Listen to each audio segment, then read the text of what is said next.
नया साल आ गया। 2025 शुरू होने वाले हैं। नए वर्ष 2025 का स्वामी मंगल है। इस वर्ष शनि, बृहस्पति और राहु केतु की स्थिति में बदलाव होगा, लेकिन ज्यादातर ये वर्ष बृहस्पति और मंगल से प्रभावित रहेगा। दुनिया भर के लोगों को आर्थिक स्थिति में उतार चढ़ाव का सामना करना पड़ सकता है।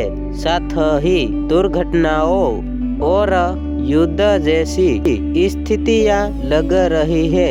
कुछ राशियों को इस वर्ष धन के निवेश और करियर के जोखिम पर ध्यान देना होगा।